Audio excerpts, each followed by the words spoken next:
Okay, live show with Clive. Today, Clive, it's a disaster alert. What watch do you wear in an emergency? What do you wear in an emergency? Very, very good question. What watch do you wear in troubled times? Tell me this, Clive. What do we do? What do you wear in troubled times? I tell you one thing for sure, Clive. You don't really want to wear a delicate dress watch, do you?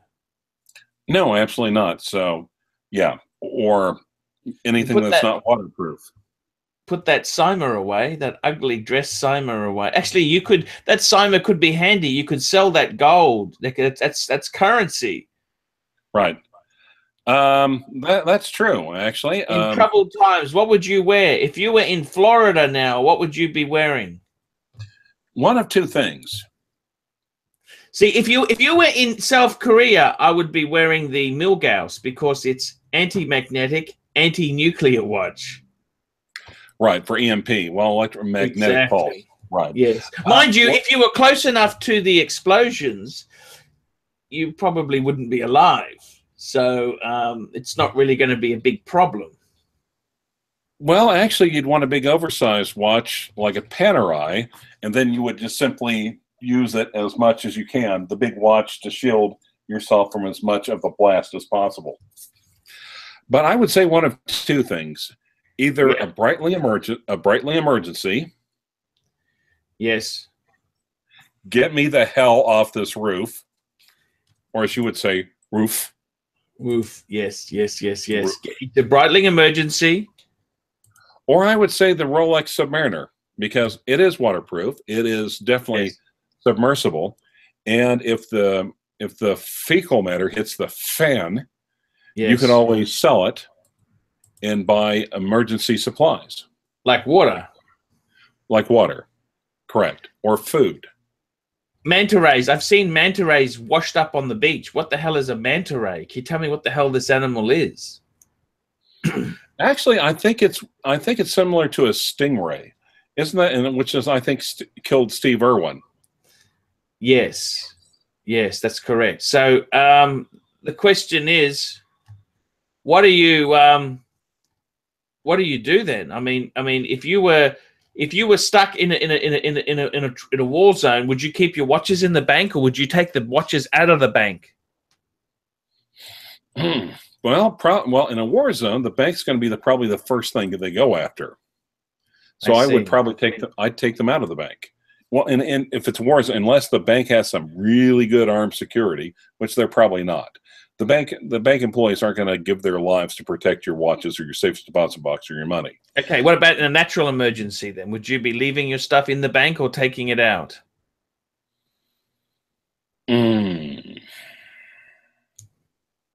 I would probably be tempted. Well, the other thing is that of course, you wouldn't think about it until after it happened, but you'd want to say, would the bank have insurance to cover valuables left in the event of a natural emergency?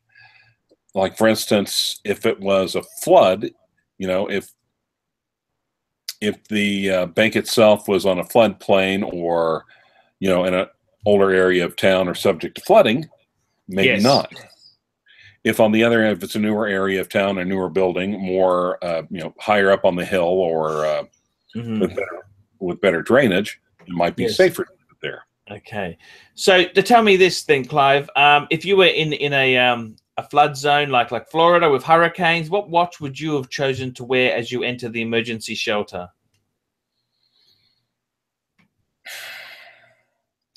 Let me guess, you would take that stinking rubber mattress with you, and you'd take all your watches with you. Well, yes. Well, the thing is, the mattress is tough. It's covered. It has a nice cover on it, and you could fit all your ladyboys on it with not a problem. The ladyboys would actually talk about how comfortable it is. And I see. Yes, it'd be quite suitable for deep and hard fisting as well. See, in times like this where this is how people lose their papers. Their watch papers get lost because they take their watches to the emergency shelter, but they get lost. Now, I think you've got to go, Clive. You've got an appointment you've got to go to. No, I've got like another 10 minutes. Okay, that's wonderful. Clive, emergency zones there. Would you wear a watch on each wrist? No. I would no. I would yeah. And what about when the Costco? How much would you be willing to pay for a big pack of water, 24 bottled waters? Would you? What watch would you start swapping first? The Devos? Yeah, definitely the Devos. The gold Soma? What would you be? I would do the lesser watches first, obviously, and say, hey, they're waterproof. Hey, Sigma, it's gold Sigma, is it? It's not a Soma, it's a Sigma, isn't it? Even worse. Sigma, yes. Yeah, nondescript Swiss brand. I know. Well, Sigma. Well, it's not a luxury Swiss brand, but it is a Swiss brand. I know you're more of a fan of Smegma than Sigma, but I like the Sigma just fine. Yes. So, Clive, I've got to tell you, it's all happening, and it's how are things going in America? On a more serious note, are things getting better? Tell me what's happening. What's happening with Hurricane Irma? Florida's been turned into a war zone, I'm reading. Is that true or false? Pretty much. I mean, it's three hurricanes / tropical storms hitting at the same time. I can't recall this ever happening before. Houston is still well, I'm trying to think of how I can put this with the Google ads. And then after this hurricane, people go around looting. Why is looting so popular? I always see this in America. After a natural disaster, people go around looting. What is the thing with looting? Can you explain that? Well, it depends. I mean, because a lot of times law and order breaks down, and big screen TVs are pretty effing neat. Now, now, of course, there are widespread reports of looting in Houston, but then again, they were saying, they went back later and said, well, actually, there are some people, FEMA emergency services weren't really responding, so some people were just going in and getting food and water. But however, everyone talks about looting, something I think is equally insidious is price gouging, which you're not supposed to be price gouging in the wake of a natural disaster. If the price of water... I see. You're a communist, aren't you? That's right. Supply and demand goes out the window. No, it's just the law. So we live under a nation of laws, under the rule of laws. You live under horns. We live under laws. See the subtle difference?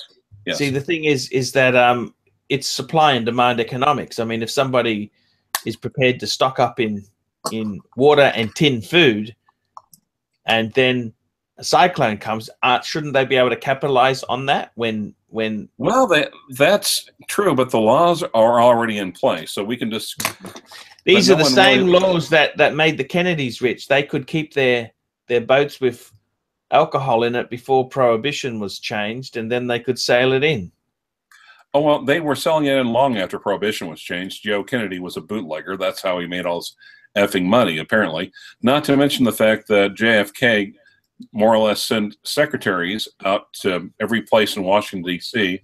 to buy Cuban cigars before the embargo hit. I see. After he screwed them, of course. Yes.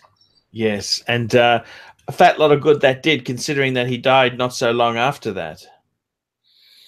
True, but he had Cuban cigars. Yes, Cubans. He hoped he had a humidor to keep them in. You can't just keep them in a normal environment. I think he had the money for a humidor. Call me fun. Yeah, I think he probably had the money for a humidor. It was probably the least of his worries. So, absolutely. So, what watch would you take in the middle of a disaster? I would say, look, I would probably take it'd have to be waterproof. Let's look at some characteristics. Right. It'd have to be waterproof. It would have to be a brand which you could cash in if your life depended on it. So the IWC is out. IWC is out, definitely. I think you'd have to take in my case, it'd have to be the Explorer 2 Rolex, because it's a Rolex. It's 2 time zones, which is very handy. And it's also waterproof. It's currency. Rolex is currency. Whereas something like the Omega Speedmaster, it's not so. It's sort of semi-waterproof. But a chronograph really can't be waterproof unless it's got special seals and special things in it. The Patek it protects in the bank safe. I haven't got time to go in there. If disaster happened, I have to go in and get it out. Oh, it'd be looting in the streets. Right. It'd be a disaster. It's too late. It's all over, Red Rover. Same as the Reverso. Look, in all honesty, there, that Rolex would be the one I think would be number one, because it's no thing about Rolex is, this is what somebody said to me. They gave their kids, when their kids turn 21, they get given a Rolex. Because no matter where they are in the world, it's always a plane ticket home. It's always an emergency. They could always hock it, pawn it, sell it to get a plane ticket home to Australia. That's true. And, you know, actually, the Polar Explorer would have something, an advantage over my Submariner. Yes, what's that? They would shoot me for my Submariner a lot quicker than they'd shoot you for the Polar Explorer. That's exactly right. Exactly right. That's exactly right. Yes, yes. So you could get away with it, see? So, yep, I think that's exactly what you'd have to do. Clive, it's been fantastic having you here on the show today. Thank you so much. I've had some little bit of problems before. I'm trying to reboot my YouTube career. I'm rebooting the YouTube career. I'm going to do a live show with Suckerhorn in a minute. Oh, so, yeah. No worries, no worries, no worries. Okay, thank you very much, Clive, and chat to you later. Take care.